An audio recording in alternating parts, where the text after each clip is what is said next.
नमस्कार. महाराष्ट्रातील तमाम माता भगिनींचं लाडकी बहीण योजनेच्या नवीन व्हिडिओमध्ये स्वागत आहे. लाडकी बहीण योजनेसंदर्भात लाडक्या बहिणींसाठी अतिशय महत्त्वाची आणि अतिशय दमदार अपडेट आपण ह्या व्हिडिओमध्ये पाहणार आहोत. पाहू शकता बघा, 29 नोव्हेंबरची ही सर्वात महत्त्वाची आणि मोठी अपडेट असणार आहे. लाडक्या बहिणींसाठी महत्त्वाची सूचना आलेली आहे. बघा, लाडक्या बहिणींसाठी महत्त्वाची सूचना आहे. बघा, हे काम आजच करायचं आहे. तुम्हाला कोणतं काम आहे ते तुम्हाला आजच करायचं आहे, ते आपण ह्या व्हिडिओमध्ये पाहणार आहोत. त्यासाठी सर्व महिलांनी हा जो व्हिडिओ तो शेवटपर्यंत पाहायचा आहे. सर्वांनी व्हिडिओला लगेच लाईक करा आणि चॅनलला पण सर्वांनी सबस्क्राईब करून घ्या. लाडकी बहीण योजनेच्या छोट्यातली छोटी आणि मोठ्यातली मोठी अपडेट सर्वात अगोदर आपल्या चॅनलवर तुम्हाला पाहायला मिळते. त्यासाठी सर्वांनी लगेच व्हिडिओ लाईक करा, चॅनलला पण सर्वांनी सबस्क्राईब करून घ्या आणि महत्त्वाचं म्हणजे हा व्हिडिओ तुमच्या मैत्रिणींपर्यंत शेअर करा, तुमचे नातेवाईक असतील त्यांच्यापर्यंत शेअर करा आणि व्हॉट्सअपला पण शेअर करा, म्हणजे जेणेकरून जास्तीत जास्त महिलांपर्यंत हा व्हिडिओ पोहोचला पाहिजे. तर बघा, लाडक्या बहिणींना महत्त्वाची सूचनाच या ठिकाणी देण्यात आली आहे. तर सर्वांना सूचना आहे, सर्वांनी हा व्हिडिओ शेवटपर्यंत पहा. काय सूचना आहे ते देखील तुम्हाला या ठिकाणी पाहायला मिळणार आहे. त्यासाठी सर्वांनी व्हिडिओ शेवटपर्यंत पहा. बघा, जर आपण ह्या ठिकाणी पाहिलं तर आत्तापर्यंत तुम्हाला 1500 रुपयांच्या प्रमाणे ह्या ठिकाणी पैसे मिळत होते. परंतु महायुतीचं सरकार आता येणार आहे, त्यामध्ये 2100 रुपये तुम्हाला जाहीर केलेले त्यांनी जाहीरनाम्यामध्ये. तर 2100 रुपये तुम्हाला मिळू शकतात. आता बघा, नुकतंच जर आता आपण पाहिलं तर झारखंडच्या आणि महाराष्ट्राच्या ज्या काही निवडणुका आहेत त्या एकच सारख्या झाल्या, म्हणजेच एकच वेळेस त्या ठिकाणी झाल्या आहेत. दोन्ही निवडणुका एकाच वेळेस जाहीर झाल्या होत्या आणि आचारसंहिता देखील दोन्ही राज्यातील संपल्यात. परंतु महत्त्वाचं म्हणजे बघा, झारखंडमध्ये सरकार जे ते स्थापन झालेलं आहे. हेमंत सोरेन यांनी या ठिकाणी मुख्यमंत्रीपदाची शपथ घेतली. त्याच पद्धतीने महाराष्ट्रात देखील डिसेंबर महिन्यामध्ये त्या ठिकाणी शपथविधी जो आहे तो होणार आहे. आता डिसेंबर महिन्यात शपथविधी होईल, त्यानंतर तुम्हाला पैसे या ठिकाणी पाठवले जाणार आहेत. आता यामध्ये बघा, तर बघा, सांगण्याचा उद्देश एवढाच आहे की झारखंडमध्ये शपथविधी झाल्यानंतर लगेचच त्यांनी पहिल्या बैठकीत या ठिकाणी निर्णय घेतलेला आहे आणि 2500 रुपये, बघा, झारखंडमधील ज्या काही महिला आहेत तर त्यांना 2500 रुपये देण्याचा ह्या ठिकाणी निर्णय मुख्यमंत्र्यांनी घेतला आहे. त्याच पद्धतीने महाराष्ट्रात देखील मुख्यमंत्रीपदाची शपथ या ठिकाणी जी आहे ती डिसेंबरमध्ये घेतली जाणार आहे. त्यामध्ये जर आपण पाहिलं तर माननीय देवेंद्रजी फडणवीस असतील किंवा माननीय अजितदादा पवार असतील किंवा माननीय एकनाथजी शिंदेसाहेब असतील, या तीनहीपैकी कोणीतरी एक त्या ठिकाणी मुख्यमंत्रीपदाची शपथ घेऊ शकतं. किंवा मग जर आपण पाहिलं तर महायुतीचाच एक चेहरा या ठिकाणी मुख्यमंत्रीपदाचा शपथ जे ती घेणार आहे. आता ही शपथ घेतल्यानंतर तुम्हाला 2100 रुपये देण्यासंदर्भाचा निर्णय पहिल्या बैठकीत होण्याची शक्यता आहे. त्यामुळे पुढचा हप्ता देखील तुम्हाला डिसेंबरमध्येच येणार आहे. आता तो केव्हा येईल त्या संदर्भाची तारीख जशी जाहीर होईल तशीच तुम्हाला आपल्या चॅनलवर त्याची सर्वात अगोदर अपडेट पाहायला मिळेल. आत्तापर्यंत तुम्हाला 1500च्या प्रमाणे 7500 रुपये आलेले होते. ज्या ज्या महिलांचे 7500 खर्च झाले त्यांनी पटकन लगेच कमेंट बॉक्समध्ये लिहून पाठवा. पटापट सर्वांनी कमेंट बॉक्समध्ये लिहून पाठवा ज्यांचे खर्च झाले. पुढचा हप्ता तुम्हाला लवकरच त्या ठिकाणी वाटप केला जाईल. त्यासाठी सर्वांनी कमेंट बॉक्समध्ये पैसे खर्च झाले 7500 खर्च झाले लिहून पाठवायचं आहे.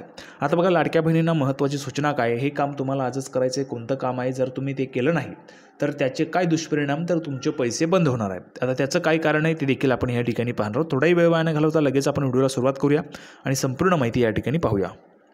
तर बघा, नेहमीप्रमाणे संपूर्ण माहिती आपण पुराव्याच्या सहितच पाहत असतो. पुरावा तुमच्यासमोर आहे. बघा, लाडक्या बहिणींसाठी महत्त्वाची सूचना, हे काम आजच करा अन्यथा पैसे मिळणार नाही. तर बघा, एक काम आहे, तुम्हाला हे आजच करावं लागणार आहे. आजच जर तुम्ही केलं नाही तर तुम्हाला पैसे या ठिकाणी मिळणार नाहीत. याची संपूर्ण जी काही महत्त्वाची माहिती ती आपण या ठिकाणी पाहणार. बघा, आता पुढचा हप्ता जो आहे तुम्हाला 2100 रुपयांचा असू शकतो, कारण पहिल्या बैठकीत निर्णय होण्याची त्या ठिकाणी शक्यता आहे. परंतु त्याआधी मुख्यमंत्रीपदाची शपथ होणं गरजेचं आहे. आता ही जी काही शपथविधी आहे तो डिसेंबरमध्ये होणारच आहे. बघा, डिसेंबर महिन्यामध्ये शपथविधी जे ते होणारच आहे. त्यामुळे तुम्हाला पैसे जे ते डिसेंबरमध्येच मिळणार आहेत आणि पहिल्या बैठकीत तो निर्णय होऊ शकतो. आता बघा, कोणतं काम आहे तुम्हाला करणं ते त्या ठिकाणी गरजेचं आहे. तर बघा, महायुती सरकारची लाडकी बहीण योजना अर्ज प्रक्रियेला पुन्हा सुरुवात, महिलांना देण्यात येणार 1500 रुपये. महायुती सरकारने राज्यातील महिलांसाठी लाडकी बहीण योजना सुरू केली. बघा, अर्ज प्रक्रियेला देखील अतिशय महत्त्वाचं म्हणजे अर्ज प्रक्रिया देखील लवकरच सुरू होणार आहे. त्यामध्ये ज्या ज्या महिलांची अजून कागदपत्र रेडी नाही त्यांनी लवकरात लवकर कागदपत्र रेडी करून घ्या. आणि तुम्हाला अर्ज करायचा आहे का, ज्यांना अर्ज करायचा आहे त्यांनी कमेंट बॉक्समध्ये अर्ज करायचा आहे लिहून पाठवा. सर्वांनी लिहून पाठवायचं. पुढे बघा, या योजनेअंतर्गत ज्या कुटुंबाचे वार्षिक उत्पन्न 2,00,000 रुपयांपर्यंत आहे अशा कुटुंबातील महिलांच्या खात्यात दर महिन्याला 1,500 रुपये जमा केले जात होते. कारण आता बघा, 1500चे 2100 रुपये होऊ शकतात, त्यासाठी आपण या ठिकाणी होते म्हणतो. 18 ते 65 वर्ष वयोगटातील महिलांना या योजनेचा लाभ मिळतो. महिला सशक्तीकरणाचा उद्देश घेऊन ही योजना सुरू केली गेली आहे, ज्यामुळे महिलांना आर्थिक मदत मिळणार आहे. नोव्हेंबर महिन्याच्या हप्त्याच्या पर्यंत लाभार्थी महिलांच्या खात्यात पैसे जमा केले गेले आहेत आणि डिसेंबर महिन्याच्या हप्त्याची रक्कम लवकरच जमा होईल. बघा, लवकरच जमा होणार आहे. म्हणजेच बघा, पहिलं या ठिकाणी माननीय मुख्यमंत्री महोदय जे कोणी असतील त्यांचा शपथविधी झाल्यानंतर लगेचच या ठिकाणी निर्णय घेतला जाईल. तुम्हाला काय वाटतंय, मुख्यमंत्री कोण झालं पाहिजे? तुमचं मत तुम्ही कमेंट बॉक्समध्ये लिहून पाठवा. या योजनेची लोकप्रियता वाढल्यामुळे ती राज्य विधानसभा निवडणुकीत एक महत्त्वाचा मुद्दा ठरली. महायुतीने यावर आपला विजय सुनिश्चित करण्यासाठी लाडकी बहीण योजनेच्या माध्यमातून महिलांना मोठा दिलासा दिला. योजनेसाठी विरोधकांनी टीका केली असली तरी महायुतीने प्रत्युत्तर देताना योजनेत 1,500 रुपयांचा लाभ देण्याचं आश्वासन दिलेलं होतं. तथापि महाविकास आघाडीकडूनही महिलांना 3,000 रुपये देण्याची घोषणा करण्यात आली. बघा, 3,000 रुपये देऊन महाविकास आघाडी महालक्ष्मी योजना सुरू करणार होती, परंतु दुर्दैवानं त्या ठिकाणी जे काही सरकार आहे ते आलेलं नाही. आता बघा, या वादविवादानंतर महायुती सरकार पुन्हा सत्तेत आल्यामुळे महिलांना अधिक आर्थिक मदत त्या ठिकाणी मिळणार आहे. महायुती पुन्हा सरकार त्या ठिकाणी सत्तेत येणारच आहे, कारण आपण पाहिलं तर महायुतीला जवळपास 232 ते 33 जागा आलेल्या आहेत. त्यामुळे महायुतीचं सरकार या ठिकाणी येणार आहे. त्यामुळे आता आचारसंहिता संपल्यानंतर लाडकी बहीण योजना अंतर्गत अर्ज प्रक्रिया पुन्हा सुरू होणार आहे. अर्ज करणाऱ्या महिलांची जी काही छाननी आहे तर ती बाकी असलेल्या अर्जांची प्रक्रिया जलद गतीने केली जाणार आहे. बघा, आचारसंहिता संपलेली, त्यामुळे ज्या काही महिला आहेत ज्यांचे अर्ज पेंडिंग आहेत त्यांनी कमेंट बॉक्समध्ये पेंडिंग लिहून पाठवा. ज्यांचे अर्ज मंजूर आहेत त्यांनी कमेंट बॉक्समध्ये मंजूर लिहून पाठवा. अर्ज पेंडिंग असेल तर लगेचच त्या ठिकाणी तपासणी केली जाणार आहे, कारण आचारसंहिता आता संपलेली आहे. त्यामुळे ज्यांचे अर्ज पेंडिंग आहेत त्यांनी कमेंट बॉक्समध्ये पेंडिंग लिहून पाठवा. अर्जांची प्रक्रिया जलद गतीने केली जाणार आहे. अर्जामध्ये काही त्रुटी असल्यास त्या दूर करून पुन्हा अर्ज करायचे आहेत, अन्यथा महिलांना लाभ मिळण्यास अडचणी येऊ शकतात. तर बघा, सर्वांनी तुमचे जे काही अर्ज तुम्ही भरले त्या अर्जांकडे लक्ष राहू द्या. तुम्हाला वाटतं अर्ज भरला म्हणजेच आपल्याला पैसे मिळतील असं होत नाही. ज्यांनी अर्ज भरले त्यांनी अर्जांकडे लक्ष ठेवा, कारण तुमचा अर्ज जर त्या ठिकाणी रिजेक्ट झाला तर पुन्हा तुम्हाला डॉक्युमेंट्स अपलोड करून पुन्हा तो अर्ज त्या ठिकाणी रिसबमिट करावा लागणार आहे. त्यासाठी सर्वांनी अर्जाकडे त्या ठिकाणी लक्ष ठेवायचं आहे, म्हणजे तुमचा अर्ज त्या ठिकाणी मंजूर होऊ शकतो. त्यासोबतच ज्यांचे अर्ज त्या ठिकाणी रिसबमिटला येतील त्यांनी लवकरात लवकर जे काही सपोर्टिंग डॉक्युमेंट असतील ते त्या ठिकाणी सबमिट करायचे आहे. आणि महत्त्वाचं म्हणजे अर्ज मंजूर झाला म्हणजेच तुम्हाला पैसे मिळणार आहेत या गैरसमजामध्ये राहू नका. अर्ज मंजूर झाला की तुमचं पुढचं प्रक्रिया असते आधार सीडिंग.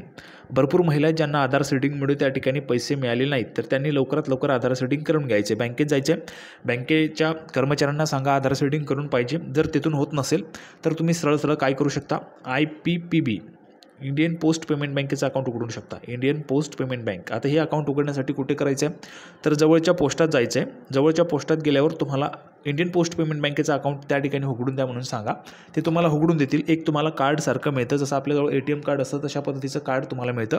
तेच तुमचं अकाउंट असतं. त्या ठिकाणी 24 तासात तुमचं DBT लिंक होऊन जातं आणि पुढे तुम्हाला पैसे यायला कुठली अडचण होणार नाही. पहिली काम काय तर अर्ज मंजूर आहे किंवा नाही ते चेक करा. बहुतेक अर्ज त्या ठिकाणी रिजेक्ट होऊ शकतात, रिसबमिटला येऊ शकतात, त्यामुळे अर्जाकडे लक्ष द्या. दुसरं म्हणजे आधार सीडिंग करून घ्या, म्हणजेच तुम्हाला पुढे पैसे येण्यासाठी कुठची अडचण राहणार नाही. ज्या महिलांना आत्तापर्यंत 1ही रुपये आलेले नाही त्यांनी कमेंट बॉक्समध्ये 0 रुपये लिहून पाठवा. ज्या महिलांना पैसे आलेले आहेत 7,500 रुपये त्यांनी खर्च झाले का ते लिहून पाठवायचे, म्हणजेच तुम्हाला पुढचा हप्ता त्या ठिकाणी पाठवला जाणार आहे. त्यामुळे सर्व महिलांनी कमेंट बॉक्समध्ये लिहून पाठवायचे तुमचे पैसे आलेले आहेत. आले नसतील तर 0 लिहून पाठवा. ज्यांचे खर्च झाले त्यांनी खर्च झाले लिहून पाठवायचे. आता बघा, पुढचा 2100चा जो काय हप्ता आहे तुम्हाला लवकरच त्या ठिकाणी मिळणार आहे. मुख्यमंत्रीपदाची शपथ त्या ठिकाणी झाल्यानंतर पुढचा हप्त्याच्या संदर्भाचा निर्णय होणार आहे. तर महत्त्वाची सूचना हीच होती, ज्यांचे अर्ज मंजूर झालेले आहेत, नसतील मंजूर तर त्यांनी अर्जाकडे लक्ष द्या. ज्यांचा आधार मंजूर झाले त्यांनी आधार सीडिंगकडे लक्ष द्या, तरच तुम्हाला पैसे येतील. जर तुम्ही आधार सीडिंग केलं नाही तर तुम्हाला पैसे येणार नाहीत. म्हणजेच मी तुम्हाला अगोदरच सांगून ठेवतोय, म्हणजेच बहुतेक महिला त्या ठिकाणी कमेंट बॉक्समध्ये सांगतील की आम्हाला पैसे आले नाहीत, तर आधार सीडिंग तुमचं नसतं, त्यामुळे तुम्हाला पैसे येत नाही. लवकरात लवकर सर्वांनी करून घ्यायचे. संपूर्ण माहिती आपण पाहिलेली आहे. सर्वांना व्हिडिओ आवडला असेल तर व्हिडिओ लाईक करा, चॅनलला सबस्क्राईब करून घ्या. लाडकी बहीण योजनेचे नवीन पुढच्या व्हिडिओमध्ये आपण पुन्हा एकदा भेटूया. तोपर्यंत धन्यवाद.